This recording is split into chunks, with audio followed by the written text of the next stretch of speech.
Bueno, ante que todo, buenas noches a todos y quería agradecer la invitación de la Universidad Javeriana a presentar ante todos ustedes hoy este tema importante desde mi punto de vista. En esta introducción quisiera enmarcar un poquitico lo que va a ser la presentación para indicarles a ustedes de la carrera de contador público y como consecuencia la carrera del auditor.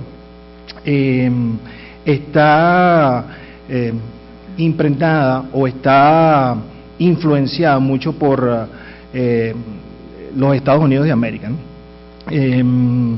Mi presencia allá, mi experiencia allá me dio mucho más input de lo que se puede hacer en una auditoría en compañías públicas, y en adición a eso la carrera ha pasado por muchos cambios de los cuales vamos a hablar un poquitico en detalle ahora, que en algunos casos fueron inclusive forzados por situaciones que quedaron fuera del control de las firmas, ¿no? Otra de las cosas que quería enmarcar en esta presentación es un poquitico conocer, para saber dónde vamos y para saber dónde está evolucionando el rol del auditor público, del auditor en este caso, del contador público. Hay que saber de dónde viene el auditor, de dónde viene, de dónde fue creado, ¿no? Y la primera parte de mi presentación va a estar dirigida hacia eso, o sea, hacia dónde, de dónde vino el contador público, cuándo fueron creadas las leyes o las normas, las primeras normas de auditoría, y cómo eso fue impactando a la carrera no solamente en los Estados Unidos, sino en otras partes y finalmente en nuestra región latinoamericana, ¿no? La primera parte de la presentación es un poquitico sobre la historia de la auditoría, como dije. Y en el siglo XIX, el rol del auditor empezó a estar relacionado con la certificación o validación de la honestidad de la gerencia. O sea, desde el siglo XIX, el rol del auditor está relacionado a identificar, o estuvo relacionado a identificar fraudes y a verificar que la integridad, que la gerencia era íntegra y honesta en la presentación de su información financiera. Como resultado de la revolución industrial, el objetivo de la auditoría giró hacia la validación de los registros contables y las transacciones. En 1844, con una famosa ley de Estados Unidos que se llamaba la Joint Stock, que era una manera de incorporar compañías en los Estados Unidos, por primera vez se requirió a las compañías hacer una auditoría anual. Eso estamos hablando de 1844, con el objetivo, como dije antes, de validar registros y transmitir confianza a los accionistas sobre la solidez y la solvencia de las compañías. En 1856, una modificación a esa ley en los Estados Unidos establece con los primeros criterios de independencia del auditor. Esta ley de 1844 le decía al auditor que debería tener una sola acción de la compañía que estaba auditando. En 1856 la ley fue modificada porque reconocieron que el auditor debería tener una independencia completa de lo que estaba auditando hacia la compañía. En 1887 fue creado en los Estados Unidos lo que hoy conocemos como el Instituto Americano de Contadores Públicos Certificados, o lo que se llama el AACPA, por sus siglas en inglés. En 1896, en un famoso caso en los Estados Unidos, el llamado caso Kingston Compton Mill, los auditores determinan que el enfoque de la auditoría debe partir del principio de que no hay fraude, pero que de descubrirse algunos debe investigarse para determinar si es material o no. Es desde esta fecha de 1896 que al auditor se le conocía como el auditor detective, o auditor policía, como le decían desde que yo empecé a trabajar en esto. En el año 1900, como consecuencia del caso Irish Wallen Co. versus Tyson, se introdujeron por primera vez los principios de ejercer con cuidado profesional el trabajo de la auditoría y de desarrollar habilidades técnicas, y no solo para detectar los fraudes.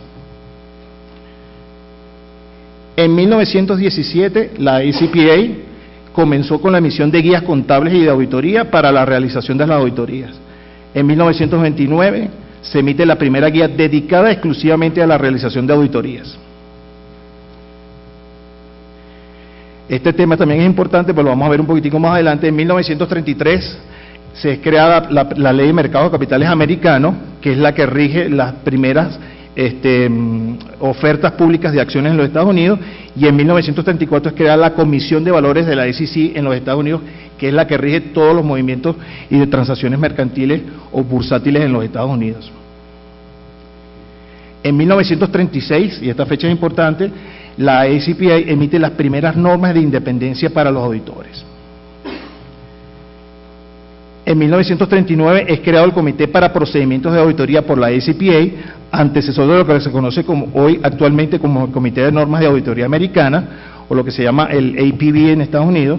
Sus normas fueron conocidas como Statement of Auditing Procedures, o SAP, por sus siglas en inglés.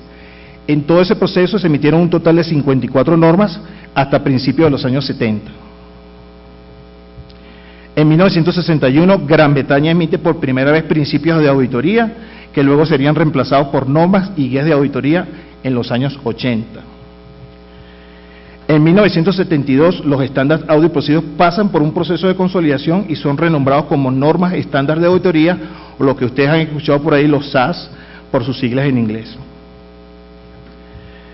Seguimos con la historia, un poquitico más. Durante los años 80, 90 y 2000 se presentaron fraudes en Estados Unidos y a nivel mundial muy importantes, y vamos a hablar de ellos un poquitico en detalle.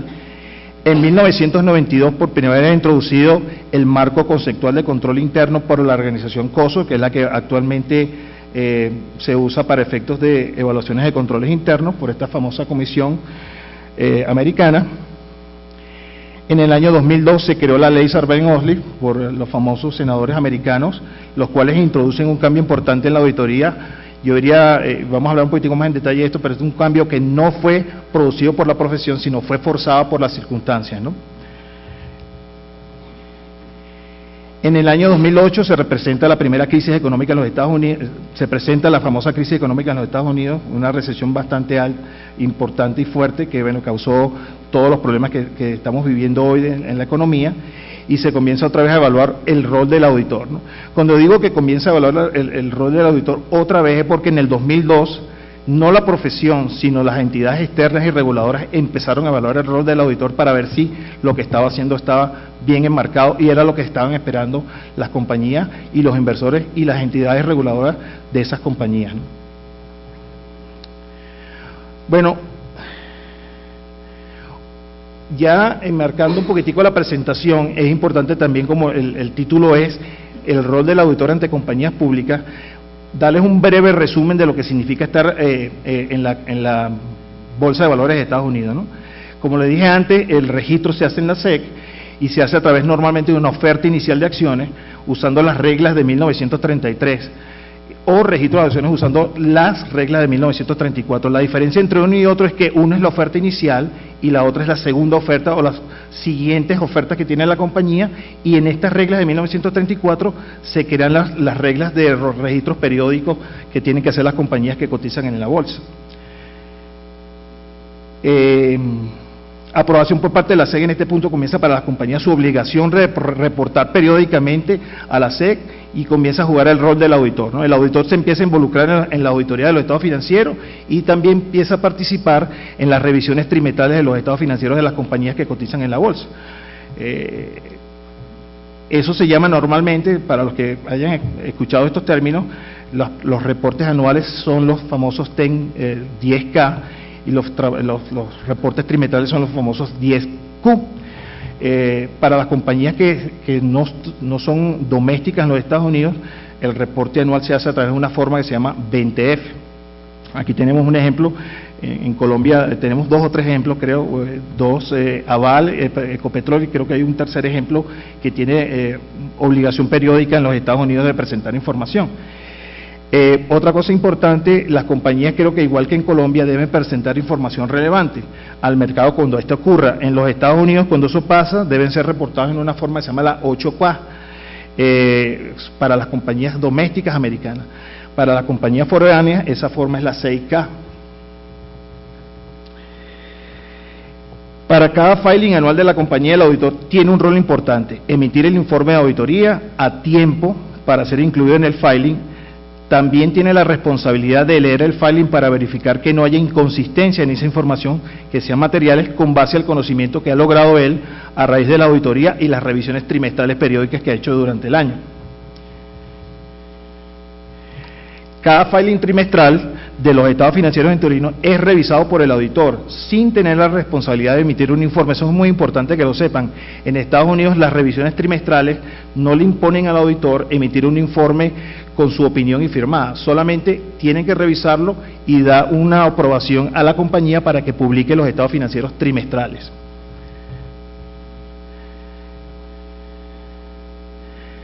Ahora, cerrando ese proceso para que lo tengan un poquitico claro, quería volver al tema del el rol del auditor y quería hablar un poquitico sobre las diferentes generaciones que han tenido los auditores desde 1800 para acá. La primera generación de auditoría, que comienza antes de los 80 y estamos hablando de 1800, eran los famosos auditores policía. Eran aquellos auditores, y me cuento entre ellos porque yo comencé a trabajar en los años 80, era verificar transacciones en los libros, en los estados financieros. O sea, partían de lo que ya estaba registrado en los estados financieros. La auditoría tenía, entre otras cosas, como objetivo de cumplimiento y no estaba basada en riesgo. Ellos, los auditores en esos momentos no conocían la palabra riesgo, solamente se dedicaban a, tengo los estados financieros aquí, tengo efectivo, caja, cuentas por cobrar, inventario de activos fijos, y eso es lo que me dedico a auditar, sin tomar en cuenta qué causaron esos balances o cómo llegaron esos balances a expresarse en un estado financiero. La segunda generación, que es hasta mediados de los 80, se llamó lo que llaman los investigadores de esta carrera los auditores eficientes. Siguen haciendo lo mismo, pero trataron de fijar metodologías y utilizar los sistemas para ser más eficientes en el proceso de la auditoría y mostrarle los resultados a la compañía, ¿no? Se introducen por primera vez las técnicas de auditoría asistidas por computadores, porque desde los años 60 los famosos mainframe o equipos de hardware importantes que usaban en los 60, o que comenzaron a usar en los 60 las compañías, pues también crearon que los auditores se vieran forzados a utilizar técnicas para hacer más eficiente su trabajo a través de la computación. Se determinaban la existencia de controles, había una confianza en esos sistemas que estaban siendo establecidos por las grandes compañías. Se evaluaban los diseños, las efectividades operacionales y cumplimientos para determinar el alcance sustantivo que iba a tener la auditoría, pero el auditor no tenía una responsabilidad de una opinión sobre los controles internos, se mantenía la opinión de emitir esta opinión sobre los estados financieros, una auditoría solamente sobre los estados financieros. La tercera generación de la auditoría, dicen los entendidos, y yo la he vivido, es la que se genera desde mediados de los 80 hasta los mediados de los 90, donde empiezan a utilizar la metodología de los riesgos de auditoría. Y la auditoría, entonces, las firmas tratan de que sean más eficaces. Ya habían incluido en la parte de eficiencia, pero ahora querían que fueran más eficaces. Se empezaban a usar entendimientos y conocimientos de la organización y el impacto de sus riesgos. Se utilizó lo que se llamaba el enfoque de arriba hacia abajo. Como les indicaba antes, el auditor partía de los estados financieros y empezaba a hacer la auditoría. Eso es lo que se llamaba el enfoque de abajo hacia arriba. El enfoque a partir de mediados de los 80 hasta ahorita, hasta los 90, y todavía sigue siendo, y vamos a hablar un poquito sobre eso, se le llamaba el enfoque de arriba hacia abajo porque se evaluaban los riesgos, se evaluaban las gerencias, se evaluaban los controles que estaban alrededor de la gerencia para determinar qué es lo que debería haber en los estados financieros. La cuarta generación, que es a mediados de los 90, incluye y se encaja el término de Business Risk Approach. Se habla no solamente de los riesgos que tiene la compañía en general, pero se focaliza en el negocio, el corazón del negocio. El auditor entonces es obligado a entender los riesgos más centrales del negocio para determinar sus alcances de auditoría, aparte del control interno. Entiende y conocimiento de la organización y el impacto de su riesgo de la auditoría de los estados financieros. La auditoría es focalizada en riesgo y la efectividad operacional y cumplimiento de los controles sobre la gerencia de riesgo. Se introduce el concepto de la opinión integrada, o lo que también se llama en el concepto de las grandes firmas las auditorías integradas, porque está la auditoría de los controles internos y la auditoría de los estados financieros. Las firmas invierten mucho más dinero por el tema de la tecnología en ajustar sus metodologías a este nuevo concepto de que en los Estados Unidos también se le conoce como Enterprise Risk Management, ¿no? La última generación que todavía no ha nacido, y yo no creo que todavía la vayamos a ver nacer en la parte latinoamericana, es aquella donde el auditor, con todas las tecnologías que tiene a su mano ahorita, con la internet, va a poder auditar continuamente a las compañías. ¿Y qué significa continuamente? Como lo explico aquí en la presentación. Usando o basándose en la tecnología, la compañía de auditoría va a determinar una serie de riesgos y utilizando software va a poder indicar en determinadas áreas, no, las más importantes, o los controles que le interesa más al auditor probar, que sean monitoreados en una, básicamente de día a día, o lo que se llama online.